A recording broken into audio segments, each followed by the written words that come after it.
सुबह का समय। पंछियों की हल्की चहचहाहट के बीच एक झोपड़ी का दरवाजा खुला था। अंदर रामधन अपने बिस्तर से उठता है। सामने कोने में दो जवान बेटियां का मिट्टी के चूल्हे पर चाय बना रही थीं। सीता, गीता, कुछ बना कि नहीं? मेरे पेट में तो चूहे कूद रहे हैं। बाबा, चाय चढ़ा दी है। थोड़ी सी सूखी रोटी भी है रात की, गरम कर देती हूँ। हाँ, और खेतों में जाना भी है ना बाबा, आज सिंचाई जो करनी थी। हाँ बेटा, खेत ही तो है जो 2 वक्त की रोटी दिलाते हैं, वरना इस दुनिया में हमारा कौन। दोपहर का समय। खेत में रामधन और उसकी बेटियां काम कर रहे थे। गर्मी का मौसम और धूप तेज थी। तीनों बिना चप्पल, बिना छांव के काम में जुटे थे। ये मिट्टी भी अब फल नहीं देती। बीज डालता हूँ तो सोचता हूँ क्या ये बेटियों के हाथ पीले कर पाएगी।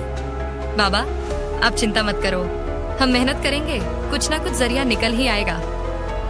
हाँ, और हमें कोई राजकुमार से तो शादी नहीं करनी, एक अच्छा इंसान मिल जाए और मेहनत कश हो, बस वही काफी है। बेटी, अब तुम दोनों तो मेरी जिंदगी हो। काश तुम्हारी अम्मा होती तो कुछ सलाह देती। मैं तो बस डरता हूँ समाज से और यहाँ के लोगों से। शाम का समय। रामधन घर से निकलकर गांव के पुजारी से मिलते हैं। पुजारी जी चौपाल पर बैठे थे। रामधन पास आकर धीरे से बात करता है। पंडित जी, आप तो सब जानते हैं, मेरी बेटियां अब शादी लायक हैं। कोई अच्छा लड़का दिखे तो जरा मेरी ओर भी ध्यान दीजिएगा। रामधन, जमाना बदल गया है। अब लोग दहेज देखते हैं, जमीन जायदाद पूछते हैं। तुम्हारे पास है क्या? पंडित जी, मेरे पास तो बस 2 बीघा जमीन है और मेरी 2 बेटी, जो मेरे लिए अनमोल रत्न है। अच्छा ठीक, देखता हूँ। 1-2 परिवार हैं जो सीधे साधे हैं, बात करूंगा उनसे। लेकिन क्या पंडित जी? तुम्हें दहेज की बात सोचनी पड़ेगी रामधन, ये समाज का चलन है। पंडित जी, मेरे पास देने को कुछ नहीं, बस अपनी बेटियां ही हैं। रात का समय। दोनों बहनें एक कोने में बैठी थीं, जहां टूटी दीवार से चांद की रोशनी छनकर आ रही थी। दीदी, बाबा रोज रोते हैं और हम कुछ नहीं कर पा रहे। सीता, मैंने तय कर लिया है, मैं शहर जाऊंगी नौकरी ढूंढने। कुछ भी करूंगी पर बाबा को इतना परेशान नहीं देख सकती। हाँ, और मैं यहीं रहकर खेत संभालूंगी। जब तक तू पैसे भेजेगी, मैं घर संभाल लूंगी। हम एक दिन बाबा का सपना पूरा करेंगे सीता। दोनों बहनें एक दूसरे को देखकर रोती हैं। अगली सुबह। रामधन अकेला खेत पर काम कर रहा था। दोपहर का समय हो चुका था। गर्मी तेज थी। खेतों से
कुछ दूरी पर एक पुराना पीपल का पेड़ था।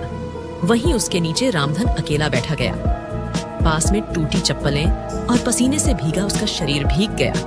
लेकिन आज रामधन की आंखों में बेबसी थी। क्या मैं अच्छा बाप नहीं हूँ? दो बेटियां जवान हैं और मेरे पास न दहेज है, न रिश्तेदार और न ही पैसे कमाने का कोई दूसरा साधन, और ऊपर से सेठ का कर्ज भी बाकी है। वह थोड़ा रुकता है, फिर पेड़ की ओर देखता है। क्यों जी रहा हूँ मैं, और किसके लिए? मैं तो बोझ बन गया हूँ सीता और गीता पर। मेरा तो मर जाना ही बेहतर है। रामधन धीरे धीरे पेड़ की ओर बढ़ता है। उसकी चाल लड़खड़ाती है। वह डालियों को पकड़कर चढ़ता है, फिर एक मजबूत टहनी पर पहुंचता है और कमर से एक पुरानी रस्सी निकालता है। माफ करना बेटियों, तुम्हारा बाबा हार गया। धीरे से वह रस्सी गले में डालता है और फिर एक झटका, कुछ क्षण सन्नाटा, हवा थम जाती है। उसी समय रास्ते से एक मछुआरा भोलू गुजर रहा था। वह एक टोकरी में मछलियां लेकर घर लौट रहा होता है। तभी उसकी नजर अचानक पेड़ की ओर जाती है। अरे बाप रे, रामधन, ये तो फांसी लगाए लटका है। भोलू जल्दी से टोकरी फेंककर पेड़ की ओर दौड़ता है। फिर किसी तरह रामधन को नीचे उतार लेता है, मगर हे भगवान, इसकी तो धड़कन रुक चुकी है। ये तो मर गया। भोलू जल्दी से चिल्लाता हुआ गांव की ओर भागता है। गांव वालों, अरे कोई है? रामधन ने खुदकुशी कर ली है। कुछ देर बाद रामधन के घर गांव वाले इकट्ठा हो गए। रामधन का मृतक शरीर एक चादर में लिपटा हुआ पड़ा था। सीता और गीता उसके पास बैठकर फूट फूट कर रो रही थीं। गांव की कुछ औरतें उन्हें संभालने की कोशिश कर रही थीं। बाबा, तुमने ऐसा क्यों किया?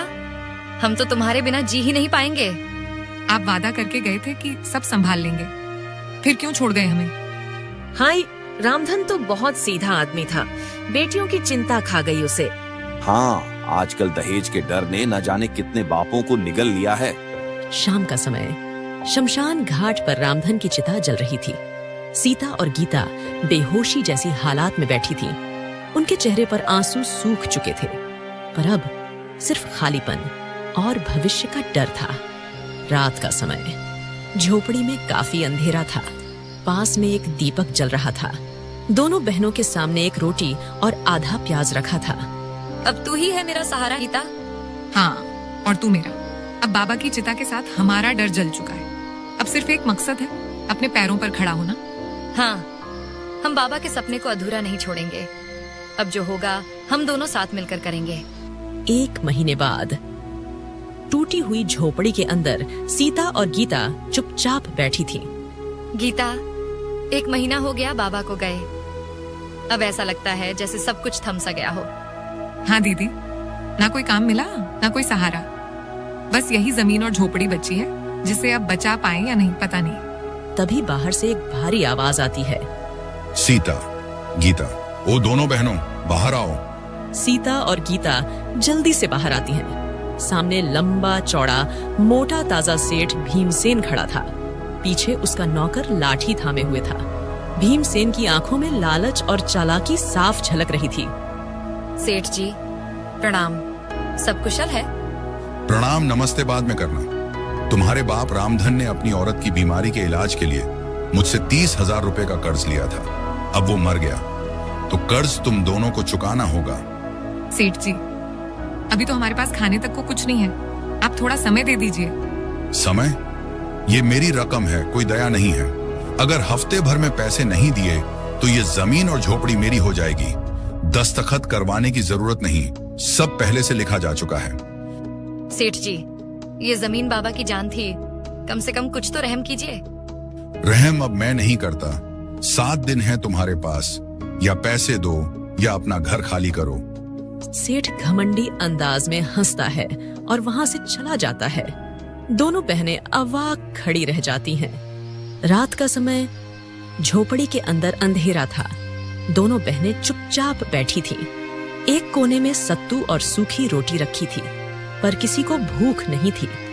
गीता, बाबा की छोड़ी जमीन भी अब हमारी नहीं रहेगी। हाँ, बचपन इसी मिट्टी में बीता और अब यही छीन ली जाएगी। इस समाज में गरीब होना पाप है दीदी। कुछ करना होगा गीता, कहीं काम मिल जाए तो शायद कुछ उम्मीद जगे। कल ही मैं कहीं मजदूरी जाऊंगी। अब चाहे नौकरानी बनूं या बर्तन मांझूं, पर कुछ तो करूंगी। इसके बाद सीता घर का काम करती और गीता गांव में ही अमीर लोगों के यहाँ काम करने लगी। इस तरह पूरा हफ्ता बीत गया।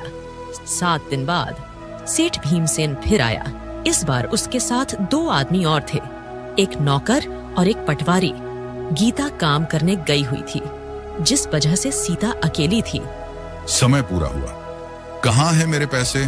सेठ जी, मेरी बहन काम करने गई है, कुछ पैसे मिलेंगे तो। बकवास बंद कर, अब ये जमीन और झोपड़ी मेरी है। पटवारी जी, कागज तैयार हैं? हाँ सेठ जी, सब लिखा पड़ा है। चलो हटो लड़की, ये जगह अब मेरी है। सेठ सीता का सामान बाहर फेंक देता है। ये सब देख सीता जमीन पर गिर जाती है। हे भगवान, अब हम क्या करें? हमारे पास कुछ भी नहीं बचा। गीता काम से लौट रही थी। जैसे ही उसे खबर मिली, वह दौड़ते हुए आई और सामने जमीन पर बैठी सीता को देखा। दीदी, क्या हो गया? सेठ, उसने हमारी जमीन, हमारा घर सब छीन लिया गीता।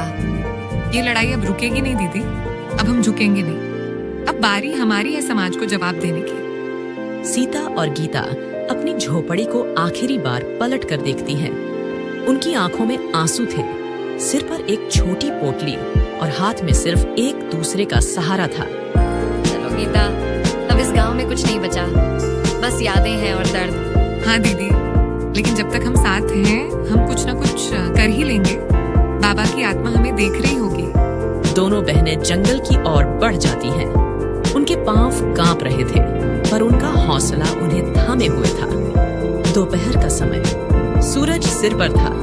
पसीने से लथपथ बहनें एक पेड़ के नीचे सुस्ताने के लिए बैठती हैं। तभी दूर से एक लाठी पकड़े झुकी हुई बूढ़ी औरत आती है। उसकी चाल धीमी, पर आंखों में अपनापन था। अरे बेटियां, कहाँ जा रही हो इस तपती दोपहर में? चेहरे से तो लग रहा है कोई भारी दुख लेकर निकली हो। दादी, हम अपना घर खो बैठे हैं। बाबा की मौत के बाद सेठ हमारी जमीन और झोपड़ी दोनों छीन ली। अब हमारे पास ना पैसा है ना कोई ठिकाना, बस पेट भरने और इज्जत बचाने की कोशिश में निकले। हाय राम, कैसा जमाना आ गया है। बेटियों को यूं दर दर भटकना पड़ रहा है। मैं पास के ही एक छोटे कारखाने में माली का काम करती हूँ। वहाँ फूल पौधे लगाती हूँ, सफाई करती हूँ। वहाँ 1-2 हाथ और लग जाए तो काम भी आसान होगा और तुम्हें भी कुछ कमाने को मिलेगा। क्या सच में दादी?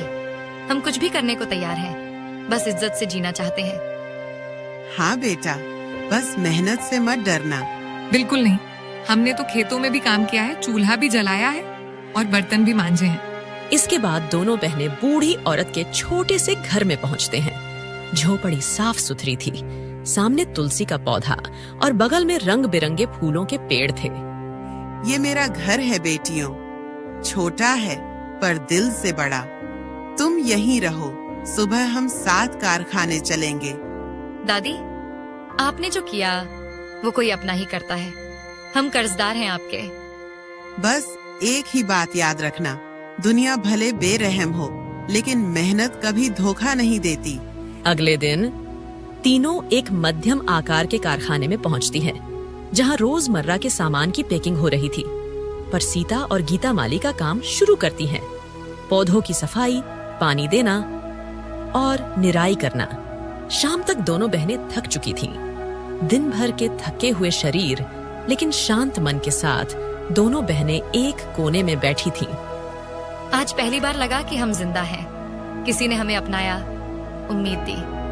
हाँ दीदी, अब कुछ कर दिखाना है। ये शुरुआत है, मंजिल बहुत दूर है, लेकिन अब डर नहीं लगता। अगली सुबह सीता और गीता एक हल्का बक्सा उठाकर फूलों की क्यारी से पैकिंग यूनिट की ओर ले जा रही थी। दोनों बहनों के चेहरे पर सादगी, मेहनत और मासूमियत झलक रही थी। तभी कारखाने के अंदर से एक जवान और तड़क भड़क में रहने वाला व्यक्ति आता है। नाम था रंजीत, जो इस यूनिट का लीडर था। कपड़े साफ सुथरे, बाल सजे हुए, पर नजरें गंदी। ये दोनों कौन हैं? पहली बार देख रहा हूँ। कितना खूबसूरत चेहरा है। वह चालाकी से उनके पास पहुंचता है। अरे नई आई हो, नाम क्या है तुम दोनों का? मैं सीता और ये मेरी बहन गीता। मेहनती लगती हो, लेकिन यहाँ काम करने के कुछ कायदे हैं। वह चारों ओर देखता है, फिर धीरे से इशारे में उन्हें एक कोने की तरफ ले जाता है जहाँ कोई नहीं होता। रंजीत का चेहरा अब मुस्कुराहट से हटकर असली नीयत दिखाने लगा था। देखो, इस कारखाने में टिकना है तो मेरे कहे अनुसार चलना होगा। तुम जैसी लड़कियां तो मेरी खास होती है, मैं उन्हें हमेशा सपोर्ट करता हूँ। आप क्या कहना चाह रहे हैं? सीधा बोलूं तो अगर यहाँ काम चाहिए तो मेरी सहूलियत का भी ध्यान रखना होगा, वरना निकालने में देर नहीं लगेगी। गीता की आंखों में आंसू आ जाते हैं। सीता की मुट्ठियां भींच जाती हैं। दोनों बहनों के चेहरे शर्म और गुस्से से तपने लगते हैं। हमें ये काम नहीं चाहिए, हम यहाँ अपनी इज्जत बेचने नहीं आए हैं। हम चुप हैं। इसका मतलब ये मत समझो कि हम डर गए। हम मजबूर हैं, पर तुम्हारी गुलामी नहीं करेंगे। रंजीत हंसता है और अपनी जगह से हट जाता है। बहनें चुपचाप काम पर लौटती हैं। शाम को कारखाने से लौटती बहनों की चाल धीमी थी और आंखें सूनी थीं। झोपड़ी में घुसते ही दोनों दीवार के पास बैठकर फूट फूट कर रोने लगती हैं। हम कहाँ आ गए हैं, जहाँ मेहनत से नहीं शरीर से पहचान मिलती है। क्या गरीब की इज्जत कोई मायने नहीं रखती? बूढ़ी औरत उनकी हालत देखकर चौंक जाती है और पास आती है। क्या हुआ बेटियां, इतना टूट क्यों गई हो? दादी, कारखाने में लीडर ने हमारी इज्जत से खेलने की कोशिश की। कहा कि अगर काम चाहिए तो उसकी बातें माननी होंगी। उस नीच ने ऐसा कहा?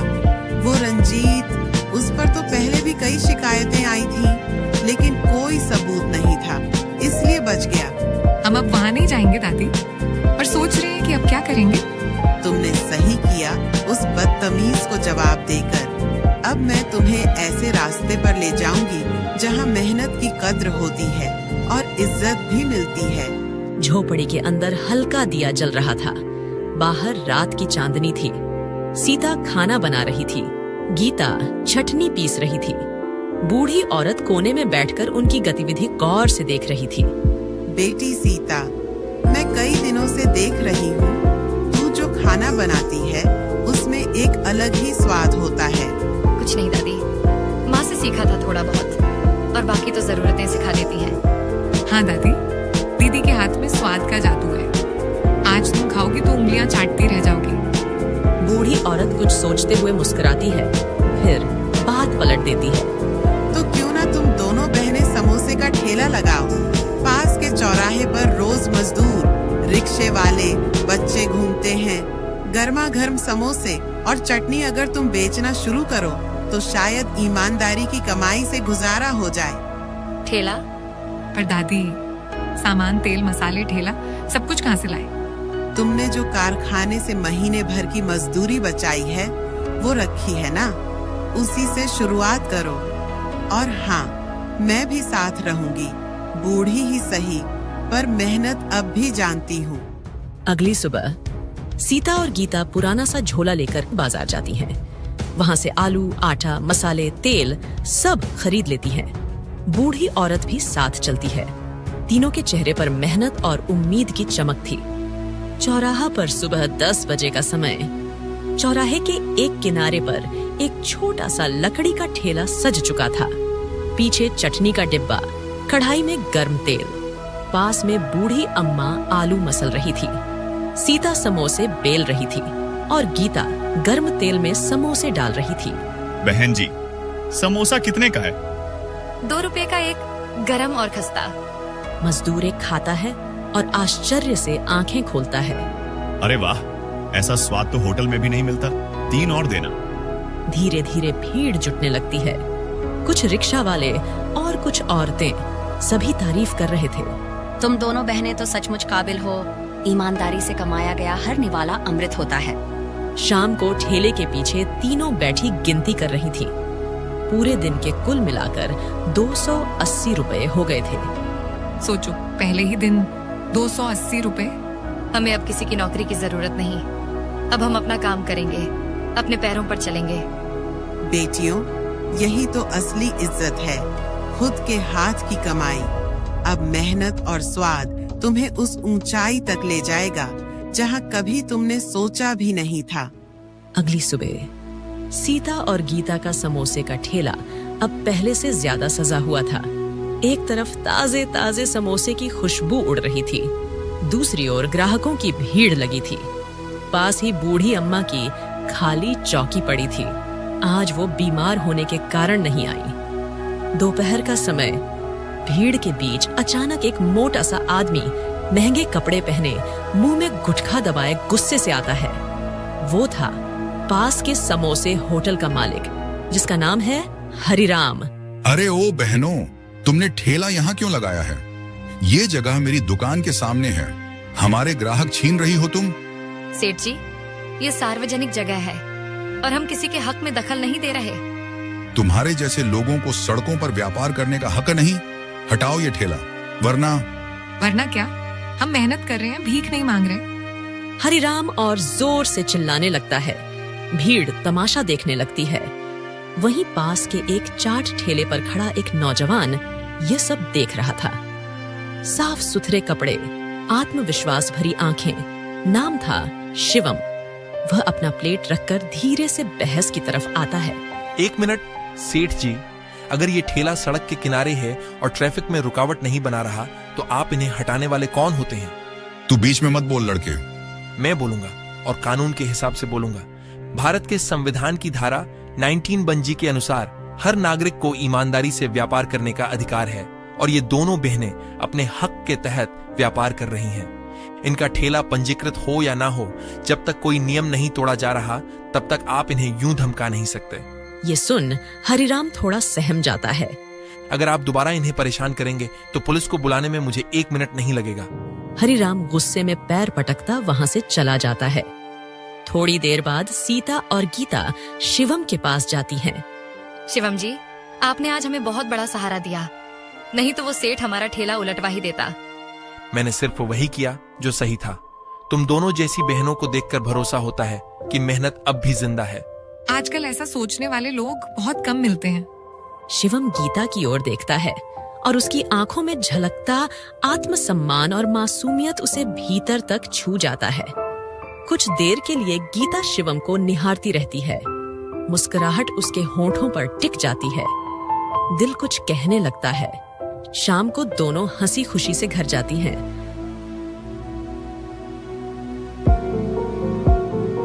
गीता, आज शिवम ने जो किया वो कोई सामान्य बात नहीं थी। दीदी, पता नहीं क्यों मुझे आज पहली बार किसी अजनबी पर भरोसा हुआ। कहीं तुझे वो पसंद तो नहीं आ गया?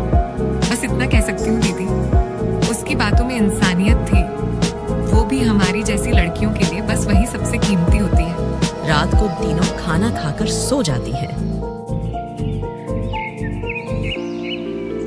अब शिवम रोज सीता गीता के ठेले के पास आने लगा। कभी समोसे की तारीफ करता, कभी जरूरत का सामान लाकर देता, पर उसकी नजरें अक्सर गीता को खोजती थीं।